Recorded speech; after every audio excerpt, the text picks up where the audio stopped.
tal fazer o seu check-in de bem-estar hoje? Seja muito bem-vindo ao RH em Movimento, um podcast do Well Hub. Aqui acreditamos na missão de fazer de todas as empresas uma empresa de bem-estar. Eu sou o Paulo Crepaldi, PC, especialista em design de comportamento humano e serei o host do episódio de hoje. E para fazer esse check-in conosco, temos a honra de trazer como convidado o Lucas Fernandes, líder de RH da Caju. Lucas, seja bem-vindo. Muito obrigado, é um prazer estar aqui com vocês hoje. Maravilha, olha, e o Lucas tem uma sólida trajetória de 14 anos na gestão de pessoas e uma vasta experiência em promover ambientes de alta realização e performance.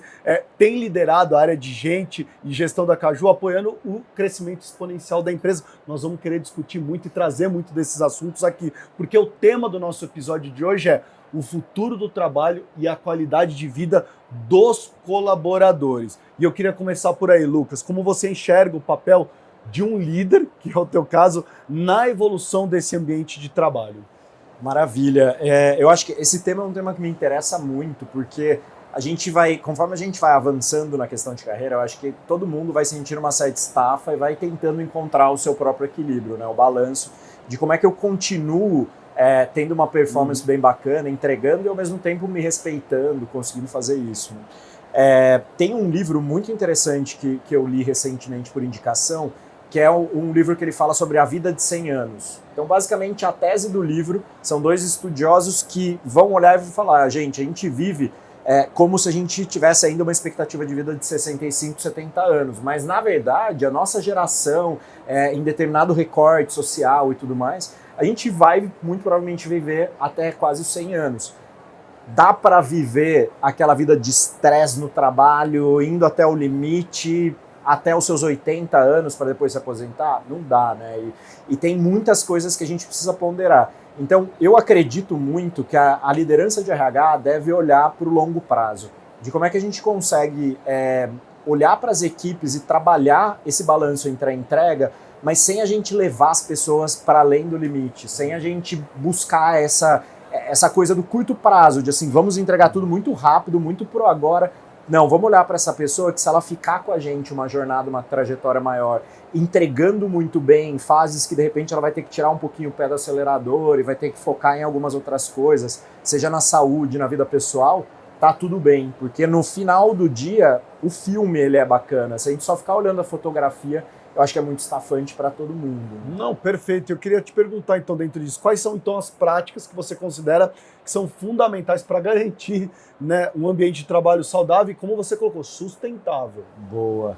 Eu acho que, primeiro de tudo, eu acho que é uma cultura de liderança que esteja muito conectada com esse ponto, né?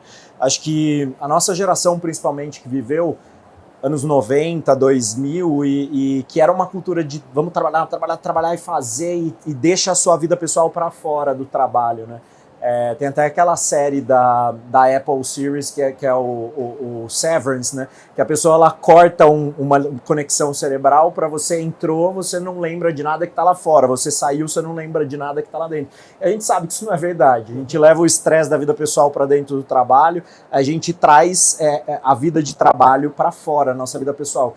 Eu acho que a primeira parte é a gente ter diálogos falando sobre, beleza, galera, como que a gente quer trabalhar aqui dentro desse ambiente, olhar para o aspecto humano, falar sobre questões de liderança, respeitar limites.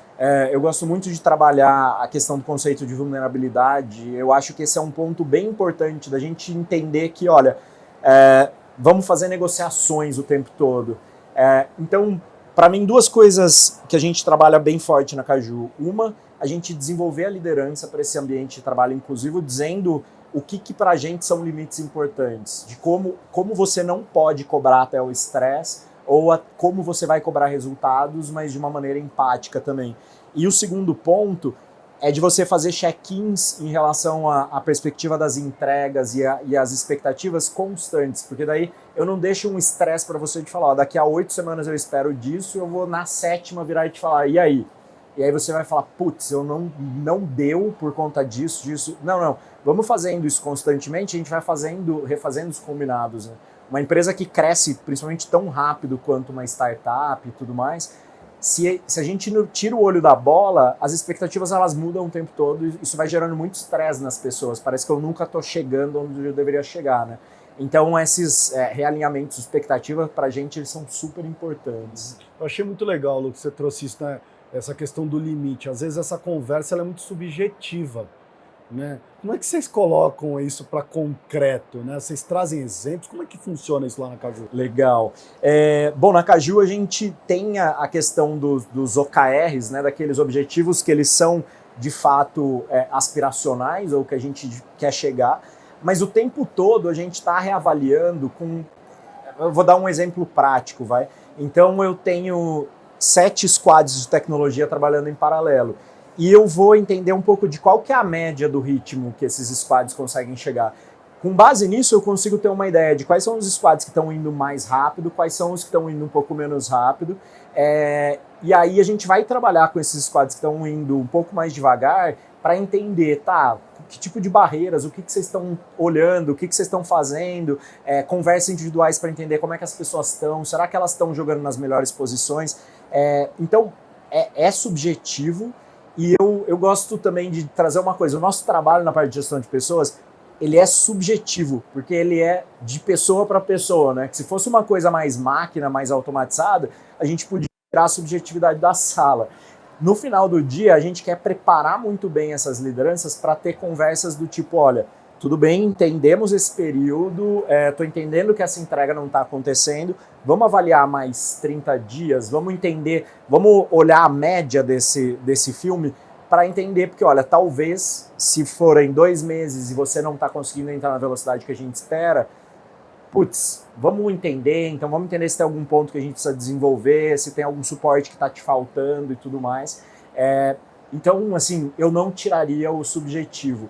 Eu acho que a gente tenta preparar as lideranças muito bem na ponta para eu não tentar ditar o que é uma boa ou uma má performance sem eu entender o que está acontecendo no dia a dia. Né? Uhum. A gente tem discutido, e acho que foi a grande discussão pós-pandemia, ela acelerou a sociedade, acelerou uma série de coisas, né? A transformação digital, a adoção à tecnologia, a gente discute muito isso. A minha pergunta agora, inclusive, disso é que também a expectativa que a gente tinha em relação ao trabalho mudou e ao bem-estar mais ainda, porque a gente começou a olhar mais para isso, né? Uma preocupação genuína nossa, a gente falou, opa, né? A gente ficou assustado, essa é a bem da verdade, nós nos assustamos, não foi? Isso aí. A minha pergunta é como que vocês adaptam as suas políticas e práticas de bem-estar para alinhar essas novas expectativas, a esse aceleramento que aconteceu? Cara, eu acho que esse ponto talvez seja uma das maiores dores que todos nós a gente sente, né? Eu tento, inclusive na minha vida pessoal, eu tento balancear de entender, cara, eu tô olhando no celular, na hora que eu acordo, a primeira coisa que eu faço, ou que você faz, você vai desligar o despertador do celular. A segunda é clicar num aplicativo para você ver alguma coisa, seja de mensagem automática, seja de notícia, seja de... A gente tem que se observar em relação a isso o tempo todo, né? Eu acho que o trabalho, ele é a mesma coisa, na minha visão. Eu acho que no passado era natural, existiam quebras que a gente tinha na rotina de trabalho que elas eram, assim, as pessoas não percebiam. Então você parava para tomar um café, e aí você encontrava com alguém no corredor e você conversava sobre a vida pessoal das pessoas, sobre a sua. Você ia almoçar, você acabava se deslocando para algum lugar, você parava para almoçar, depois você voltava e tal. E na pandemia eu acho que a gente viu o pior dos mundos do trabalho remoto, né? Que era... Você tem que estar conectado, porque ninguém confiava em ninguém, então tinha aquela história de, será que você começou a trabalhar no horário que você falou que você começou?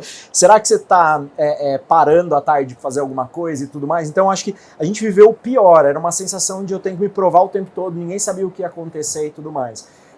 O que eu percebo hoje? A gente precisa ser intencional nas práticas. Então a gente conversa bastante dentro da Caju sobre como você programa a sua rotina. Quais são momentos que é legal você ter bloqueado na sua agenda, do tipo, hoje eu vi numa conversa uma pessoa falando, não, porque a gente usa o horário pós-trabalho para ler e-mail. Hoje eu te falo, não uso, eu tenho bloqueios ao longo da minha agenda, que são bloqueios de concentração, para eu parar, me atualizar, ver as coisas que estão acontecendo. Eu respeito o meu horário, estou trabalhando de casa, eu vou parar 1 hora para almoçar, porque é o tempo de eu, às vezes, parar, arrumar meu almoço, comer, e parar 15 minutos para eu olhar para o teto, para eu ler alguma coisa e tal. Então a gente tenta discutir muito isso dentro do ambiente de trabalho e respeitar o ritmo das pessoas. Tem gente que... Uma coisa legal que eu acho que é dessa flexibilidade, antes você tinha que chegar no trabalho às 8 horas da manhã e tinha gente que não funciona bem 8 horas da manhã. Eu sou uma pessoa que eu acordo, minha cabeça está super acelerada e meu corpo não. Tem gente que acorda com o corpo super acelerado e a cabeça mais devagar. Então, eu acho que a gente consegue brincar, e aí brincar dessa forma, você tem que ter algumas intencionalidades. Então, na Caju, por exemplo, a gente criou uma cultura bacana de que não existem reuniões depois das 18 horas, de que o horário do almoço é um horário que a gente respeita com as pessoas. Então, é chato isso, mas eu jogo bastante coisa na cultura, porque eu acho que a cultura e a liderança, no final do dia, eu posso ter um monte de regra.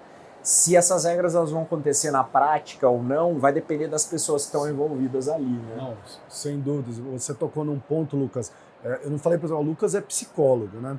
E eu queria trazer esse seu lado de psicólogo aqui, Lucas, porque como é que tem sido para você, Lucas, gestor de RH há tantos anos, mas também psicólogo, ter essa realidade da discussão do bem-estar agora? Tem algumas pessoas que eu ouvi recentemente que elas falam assim, eu acho que muita gente está falando sobre temas de saúde mental, isso está fazendo com que as pessoas sejam mais suscetíveis a questões relacionadas à saúde mental. Eu discordo absolutamente desse ponto. Eu acho que antes a gente sofria em silêncio, né? Eu acho que esse momento atual, ele é um momento muito positivo, muito poderoso, que a gente consegue sim trazer temas para a mesa que a gente não tem resposta para tudo, então não é tudo que a gente vai conseguir lidar. Tem várias questões no ambiente de trabalho relacionadas a bem-estar que eu não tenho resposta pronta, e aí a gente precisa recorrer a parcerias, a pessoas que estão de fato mais debruçadas sobre esse tema para entender. Mas eu acho que as coisas elas precisam ser conversadas. E eu acho que não existe um outro formato da gente lidar com temas de bem-estar. Eu vou trazer um exemplo meu, tá? Acho que durante vários anos eu sofri com um transtorno de ansiedade sem saber, sem entender o que aquilo funcionava. Depois que eu vim para Caju, foi a primeira vez que dentro do ambiente corporativo eu falei, galera, eu tenho uma questão relacionada à ansiedade, eu faço um tratamento, eu cuido, eu olho para esses aspectos. Tem momentos em que vocês vão me ver um pouco mais fechado, um pouco mais na minha. Por exemplo, a gente está aqui no Conar agora, um momento de muito contato social. Minha bateria social, tem uma hora a minha esposa vai falando do tipo, eu sei que você vai chegar cansado hoje. Eu vou chegar cansado hoje. Eu acho que esse tipo de conversa, em algumas ocasiões nas quais eu pude falar sobre isso, eu sou psicólogo, eu trabalho em RH, as pessoas podem olhar de fora e falar, ele é um cara bem sucedido no campo que ele escolheu, isso não me torna imune a nenhuma dessas questões. Então, eu aprendi muito com a inspiração de outras pessoas que eu admirava e que falavam coisas e que me ensinaram que assim, eu não precisava ser quadrado dessa forma, eu não precisava ser desse outro jeito. E eu tento trazer isso pro dia a dia, inspirar inclusive a minha equipe para ter essa conversa com empatia, para virar e falar, olha, tá tudo bem a gente falar que, olha, eu vou alterar essa reunião hoje porque eu não estou bem. Não tá tudo bem a gente fazer com que isso seja uma constante, que assim, eu não vou entregar porque eu sempre estou... Não, eu preciso balancear, então eu preciso entregar para a empresa, eu preciso entregar para minha equipe, eu preciso estar lá e tudo mais, mas eu posso entender como que eu faço isso da melhor forma, sem me ferir, para eu conseguir estar com os outros na minha melhor versão, usando uma expressão. E eu espero disso a mesma coisa. E várias pessoas se abriram e vieram falar comigo, de olha, aquela fala que você falou, nossa, eu não imaginava. Ou não sabia que você era um cara introvertido, você fala super bem, tá? As duas coisas, elas são diferentes. Então é legal porque você abre, eu acredito muito no poder da gente abrir o diálogo e falar sobre. Olha que super curioso isso. O Lucas falou no começo assim, eu sou fã do tema vulnerabilidade. A vulnerabilidade em pessoa aqui. Porque quando você abre isso, né, é você colocando em prática o que você estava falando, não é? E não é fácil, né? É um exercício sempre da gente ser vulnerável. Tem até eu gosto muito da Brené Brown e do Adam Grant, eles têm um episódio de um podcast que eles vão conversando entre eles, e ele fala, cara, eu sou introvertido, eu não gosto de falar sobre minha vida pessoal dentro do trabalho, então eu não consigo aplicar a sua vulnerabilidade. Ela falou, você entendeu errado o conceito. Porque vulnerabilidade não é falar, minha vida é um livro aberto, é falar, olha, eu estou num momento complexo, eu quero que vocês saibam disso, porque isso talvez vá te afetar.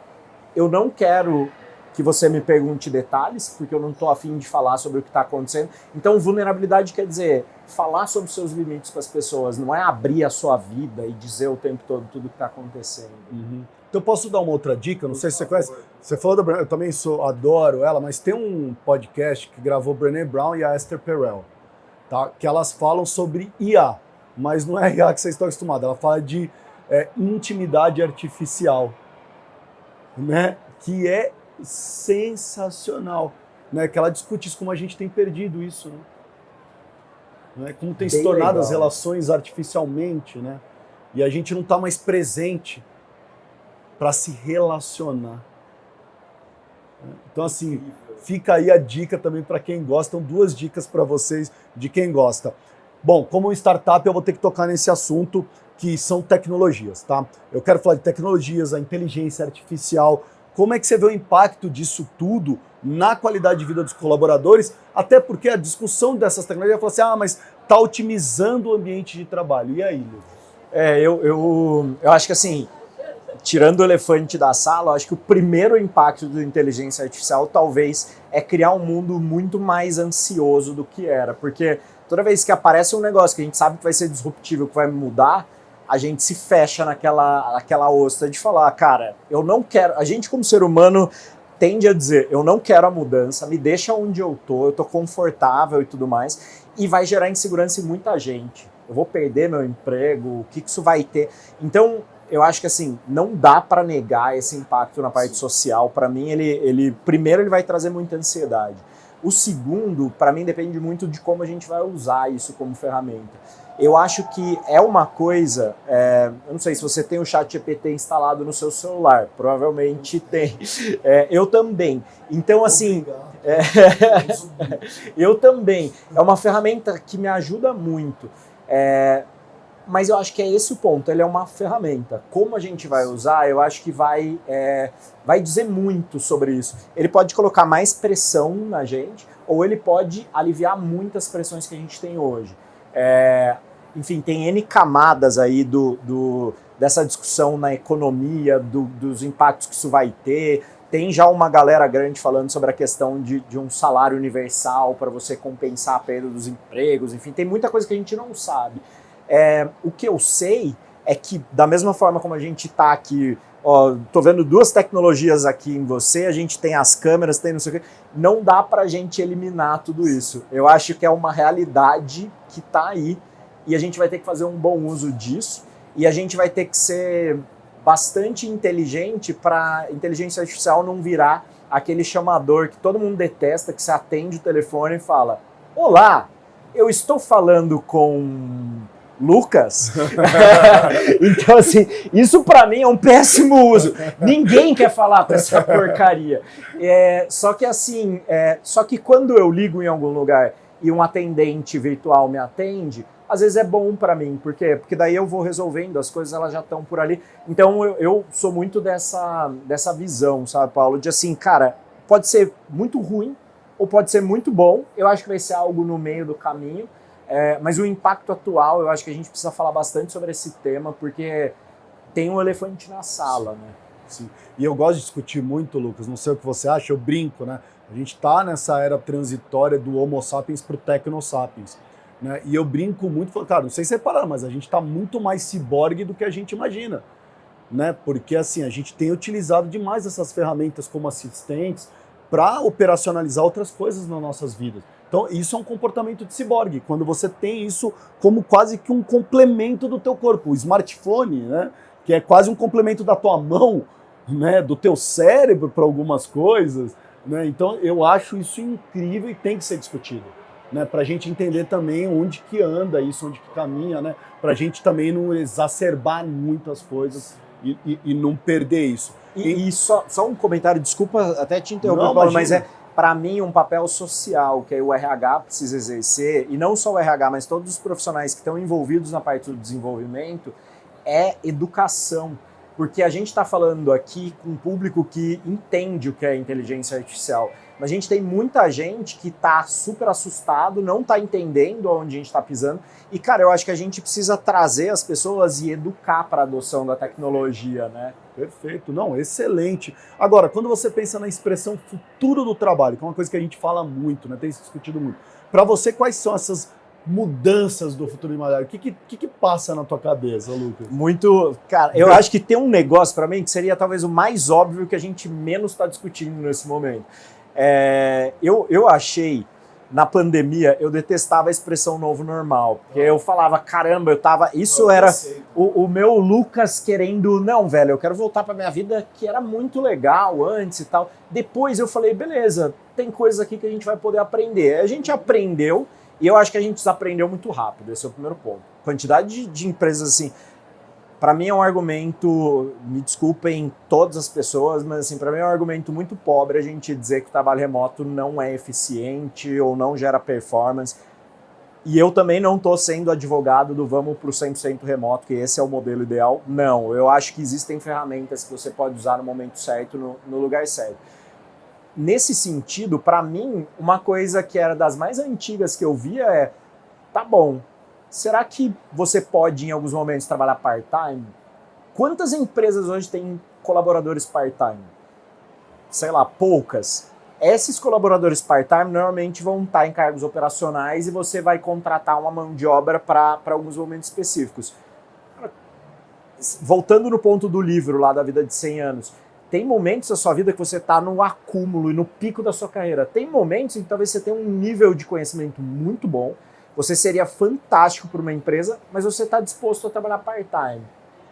A gente não está discutindo isso. Então esse para mim é um dos pontos, que nesse livro eles fazem um cálculo. Se você quiser ter uma renda X e tudo mais, trabalhando na sua aposentadoria, você precisa trabalhar até os seus 85 anos para você ter 15 anos de aposentadoria até os 100. Essa é a sua cara, porque para mim é um negócio de assim, quem sai perguntando aqui, quem que vai aguentar trabalhar no ritmo que a gente trabalha até os 85 anos? Resposta é não. Sim, mas assim, pensa que vão ter momentos mais e momentos menos. Então, para mim, a questão do futuro do trabalho, ela vai envolver inteligência artificial, com certeza, ela precisa envolver modelos de trabalho diferenciados. Então, assim, tem hora que você vai querer estar totalmente no escritório, tem hora que você vai querer estar totalmente remoto, tem hora que você vai querer trabalhar por projeto no horário do dia em que você mais se interessar, tem momentos que você vai querer ser part-time. Então, assim, para mim, o futuro do trabalho, ele precisa ser olhado numa perspectiva de longo prazo. Aí a gente ainda está falando que pessoas depois dos 45 anos têm empregabilidade baixa.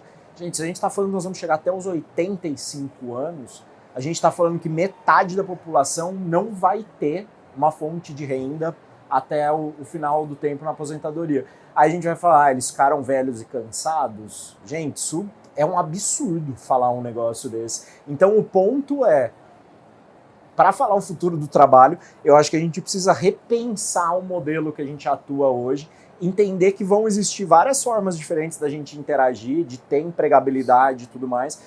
Isso para mim é o futuro do trabalho, porque a gente ficar discutindo, eu acho que às vezes a gente fica discutindo coisas que para mim não fazem tanto sentido. Concordo completamente, Lucas. E aí eu queria trazer da tua experiência. Você trabalhou no teu currículo em uma grande multinacional e agora você está tendo a oportunidade de viver uma outra experiência numa empresa que tem outra velocidade, que tem funções diferentes, trabalha com habilidades e competências diferentes.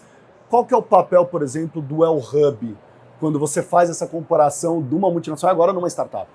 Cara, para mim é total, assim, eu acho que a questão de, por exemplo, de quando a gente fala da parte de bem-estar, isso era discutido nos dois contextos. Quando a gente fala no ponto de, assim, a Johnson & Johnson, que foi a multinacional que eu trabalhei por 10 anos e que eu tenho super apreço e carinho, e a Caju, eu tenho 3 anos de Caju, a Caju é uma empresa de 5 anos de idade, e a Johnson é uma empresa de mais de 100 anos de idade.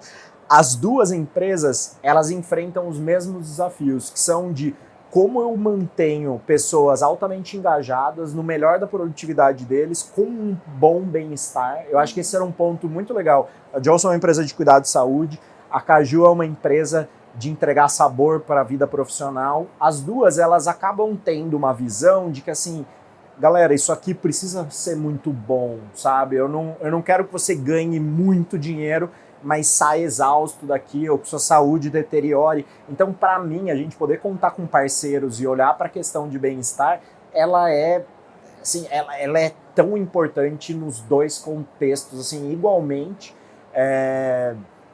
Acho que é isso, assim, na minha visão. Não, maravilhoso. Agora está naquela hora que é a hora do nosso check-in, Lucas. Na sua opinião, qual que é o futuro do bem-estar corporativo, especialmente à medida que as empresas precisam adotar novas tecnologias, que a gente estava discutindo aqui, mas tem que ter esse cuidado contínuo com a saúde, com o bem-estar dos colaboradores? Eu não sou um grande futurista, mas e eu estou um pouco fora do meu campo, mas eu acho que, para mim, a questão do bem-estar, ela já está sendo discutida em várias camadas, né? Na questão da gente olhar para burnout, para a gente olhar em questões até que oneram a empresa, né? Se a gente for ver sinistralidade de plano de saúde, absenteísmo e tudo mais. Então, para mim, o bem-estar ele vai ser uma discussão tão natural quanto os recursos que a gente tem em finanças, quanto os recursos que a gente vai direcionar para marketing. Eu vejo que a gente vai ter várias camadas de ação com diferentes iniciativas, todas jogando muito em conjunto. Eu lembro que uma coisa que rolou na Johnson's durante a pandemia que eu sinto falta, tinha eu esqueci o nome, mas era como se fosse um check-in mesmo, que você recebia um pulso e você falava, você está hoje cansado, você está feliz, você está empolgado. E era um quadro termômetro de humor. Perfeito. Eu esqueci o nome. Era uma pesquisa de sentimento, era chamado naquela hora. Aquilo era muito legal, porque eu conseguia mapear e eu conseguia ver quais eram as áreas de maior estresse na empresa em cada um dos momentos, quais são os momentos. Então, o time de finanças num fechamento vai estar muito estressado. Enfim, você consegue fazer essas modulações. Eu acho que dados já são uma realidade, a gente precisa contar, mas vão estar no futuro totalmente. Essas ações integradas, então eu vejo assim, diversas camadas, vai estar no dia a dia, né? Não tem como a gente não tratar isso como uma questão organizacional de fato, né? É isso, gente, e assim encerramos mais um episódio do RH em Movimento, um podcast do Well Hub, e a gente teve a presença, esse bate-papo sensacional com o Lucas, da Caju. Queria te agradecer muito. Eu que agradeço, cara. Muito legal, muito legal. É isso aí. E lembre-se, se você ainda não é um cliente Well Hub, procure um de nossos especialistas em bem-estar. O link está aqui na descrição do episódio, ou para você que está acompanhando no YouTube, vai aparecer o QR Code aí na tela. Muito obrigado por nos acompanhar até aqui. Se gostou do episódio, compartilhe e continue conectado conosco para mais conversas que inspiram. Até o próximo check-in com seu bem-estar.